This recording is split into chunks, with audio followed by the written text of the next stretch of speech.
आज भी हमने गवर्नर हाउस में बात की, उन्होंने कहा कि आपको अपॉइंटमेंट कभी मिल ही नहीं सकती, तुम चाहे डीसी बन जाओ। डीसी को नहीं अपॉइंटमेंट मिलती है गवर्नर से मिलने के लिए। हमारा सवाल यह है कि हम मजदूरों का टैक्स लगने के बावजूद ये बड़े ऑफिसर बनते हैं और हमें मिलने के लिए इनको टाइम नहीं है। अतुल डुलो सर ये वीडियो सुन रहे हैं, उसी के हाथ से ऑर्डर निकलता है आधे बच्चों के लिए, और आधे बच्चों को नेगलेक्ट कैसे करता है। हमारा सवाल उनसे है, हमारा सवाल यहाँ के एडमिनिस्ट्रेशन से है, हमारा सवाल यहाँ के गवर्नर मनोज सिन्हा जी से है। जंतर मंतर पे अब प्रोटेस्ट करेंगे, क्योंकि अगर सुनी जाएगी बात तो हमारी शायद लग रहा है कि अब वहीं पे हमारी बात सुनी जाएगी। तुम्हें सब कुछ आता भी हो, तुम ट्रेंड हो, फिर भी तुम्हें दर दर की ठोकरें खानी पड़े, तो क्या करेंगे जम्मू और कश्मीर के नौजवान। हमारे साथ अभी मेडिकल असिस्टेंट, फार्मासिस्ट, ट्रेंड लोग हैं जिन्होंने अपनी डिग्रियां कंप्लीट की हैं, उसके बावजूद भी इन्हें रजिस्ट्रेशन नहीं मिल रही। हालांकि pharmacist act 1948 under section 32C के तहत इन्हें रजिस्ट्रेशन मिलनी चाहिए थी, फिर भी एक लंबे अरसे से ये दर दर की ठोकरें खाने पर मजबूर हैं।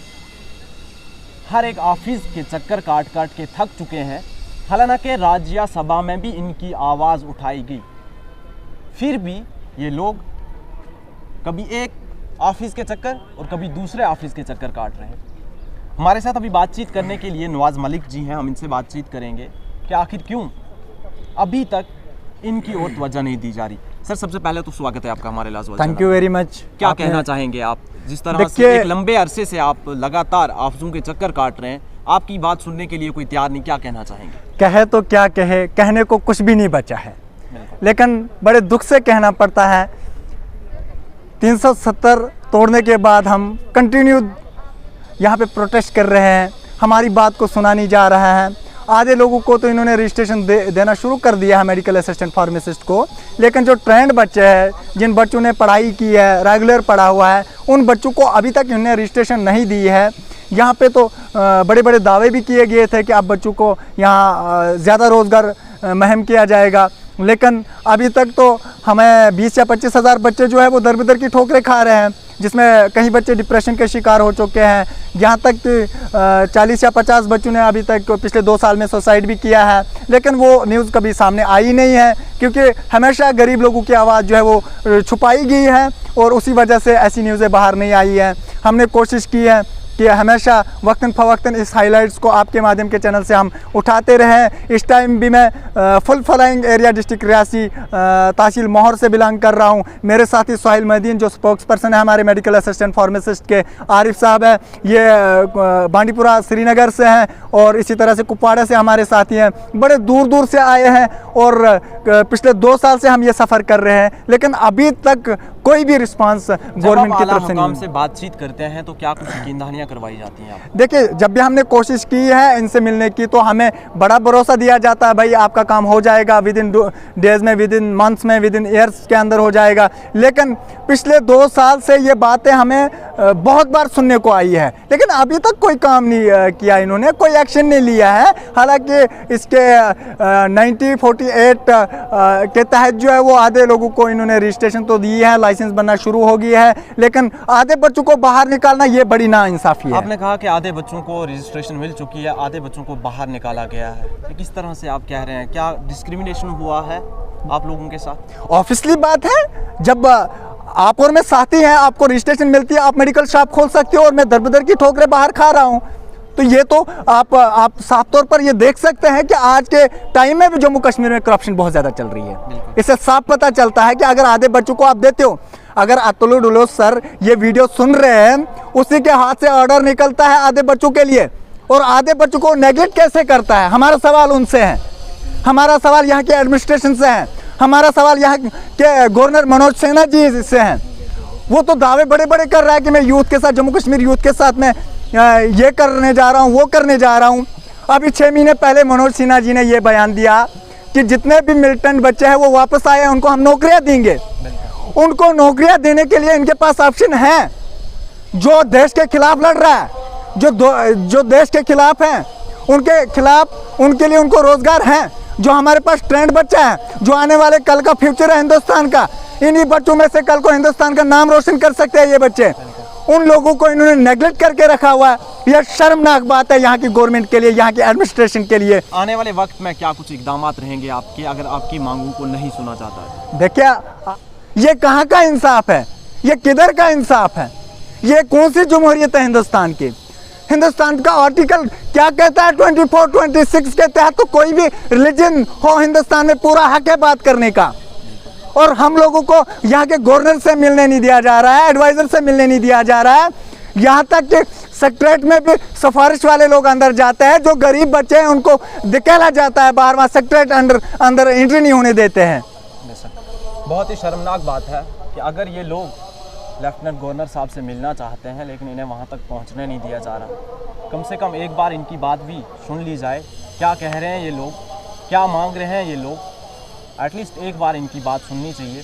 हमारे साथ यहाँ पर कश्मीर से भी कुछ लोग आए हुए हैं, इनका नाम है सोहेल मुहिउद्दीन। इनसे भी बातचीत करेंगे, इनका क्या कहना है। सर, क्या कहना चाहेंगे आप रजिस्ट्रेशन के हवाले से? एक लंबे अरसे से आप लोग जद्दोजहद कर रहे हैं रजिस्ट्रेशन के लिए, लेकिन अभी तक नहीं मिल पा रही, क्या कहना चाहेंगे? बिल्कुल सर, सबसे पहले मैं आपका शुक्रिया अदा करना चाहूँगा। और इसके बाद जो रिसेंटली हमारे एक कदावर लीडर है गुलाम नबी आज़ाद सर, उसने रिसेंटली राज्यसभा में भी हमारा मसला उठाया और 20,000 बच्चों की तरफ से मैं उसको अभी इस चैनल के ज़रिए शुक्रिया अदा करना चाहता हूँ। और हम उम्मीद रखते हैं कि उस बात का असर एडमिनिस्ट्रेशन पर पड़े। और दूसरी बात, पिछले तकरीबन 1.5 साल से हम कोशिश कर रहे हैं कि हम एलजी साहब से मिले, क्योंकि जो एलजी साहब है वो अभी यूटी के हेड हैं।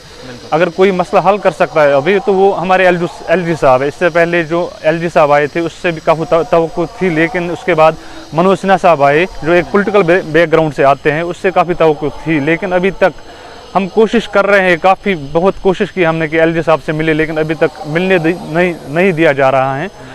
ऐसा लग रहा है कि हम शायद इस जन्म में एलजी साहब से नहीं मिल सकते हैं, क्योंकि ऐसा ही प्रोटोकॉल बना के रखा है। यूथ को मिलने नहीं दिया जा रहा है। पढ़े लिखे नौजवान जो दर बदर की टोकरे खा रहा है, जो खजल हो रहा है पिछले 1.5 साल से, उसे एलजी साहब से मिलने की इजाज़त नहीं दी जा रही है। तो आखिर जाए तो जाए कहाँ, हम करे तो करे क्या? हम पिछले 1.5 साल से परेशान है, मेंटली स्ट्रेस है, गलत रास्ते पे जाने के लिए इस वक्त तैयार है, क्योंकि इसके अलावा हमारे पास कोई ऑप्शन ही नहीं है। जहाँ भी हम जाते हैं वहाँ पे हमें निकाला जाता है, वहाँ पे बोला जाता है कि हम नहीं कर सकते, वो नहीं कर सकते हैं, आप सेंटर जाओ। तो अब हम इसके अलावा अब और कोई ऑप्शन ही नहीं बचा। जब हम यहाँ से पैदल जाएंगे, दिल्ली जाएंगे, क्योंकि अब यहाँ पे यूटी में हमारी बात सुनने को कोई तैयार ही नहीं है, एलजी साहब हमारी बात सुनने को तैयार ही नहीं है। तो इसलिए हम अब यूटी जा रहे हैं। अब तो लास्ट में अगर भी मेरी गुजारिश रहेगी, अगर मेरी बात इस चैनल के थ्रू अगर मेरी बात कोई सुन रहा है तो मैं उससे गुजारिश कर रहा हूँ कि मेहरबानी करके 20,000 बच्चों का फ्यूचर ज़ाया न करे, 20,000 बच्चों का फ्यूचर बचाए। हमें अपना हक दो। हम आपसे कोई भीख नहीं मांग रहे हैं, ना ही हम आपसे जॉब मांग रहे हैं। हम खाली आपसे रजिस्ट्रेशन मांग रहे हैं, जो हमारा हक है। क्योंकि जब आर्टिकल यहाँ से हटा तो ऐसा किसी को पता नहीं था कि ऐसा कुछ होने वाला है, आर्टिकल हटने वाला है। अगर ऐसा कुछ हमें सर्कुलर हमारे पास आता कि ऐसा कुछ होने वाला है, इसके बाद आपको रजिस्ट्रेशन नहीं मिलेगी, तो डेफिनेटली हम इस फील्ड में नहीं आते। हमने तो एडमिशन लिया है, कॉलेजेस में हमने एडमिशन लिया है, हमने 2 साल इस डिप्लोमा में दिए हैं, लाखों का खर्चा हमने इस पे किया है। लेकिन उसके बाद आर्टिकल यहाँ से हटा और नए इलाज इम्प्लीमेंट हुए, तो इसमें हमारी गलती नहीं है। तो ये तो एक जेन्युइन सा इशू है, कॉमन सा इशू है। इसमें कोई ऐसा रॉकेट साइंस इसमें तो नहीं है। अगर मतलब जो इम्पॉसिबल होता तो ये तो एक जेन्युइन सी डिमांड है। हमारी गुजारिश रहेगी एलजी साहब से, मनोज सिन्हा साहब से, मेहरबानी करके 20,000 बच्चों का फ्यूचर बचाया जाए। हमें एक वन टाइम रिलैक्सेशन देके अंडर सेक्शन 32C में एमेंड करके हमारा भी फ्यूचर बचाया जाए। साफ तौर पर इन लोगों की बातों से आपको ये अंदाज़ा लग गया होगा कि दफ़ा 370 की मनसूखी के बाद जो रोज़गार के दावे किए गए थे वो किस हद तक सही हुए थे। ये मेडिकल असिस्टेंट फार्मासिस्ट के लोग हैं जिन्होंने ट्रेनिंग अपनी कंप्लीट, जो ट्रेंड है, वेल ट्रेंड है, और डिग्रियां भी कंप्लीट की है, लेकिन उसके बाद आज ये दर दर की ठोकरें खाने पर मजबूर है क्योंकि इन्हें रजिस्ट्रेशन नहीं दी जा रही है। हमारी मनोज सिन्हा साहब से एक गुजारिश रहेगी कि इन लोगों की बात को सुना जाए, इन लोगों की बातों पर ध्यान दिया जाए, ताकि आने वाले वक्त में इन्हें मजबूर होकर सड़कों पर ना उतरना पड़े। ऐसी मज़ीद अपडेट्स के लिए देखते रहिए लाजवाल न्यूज़। अपने मेज़बान को दीजिए।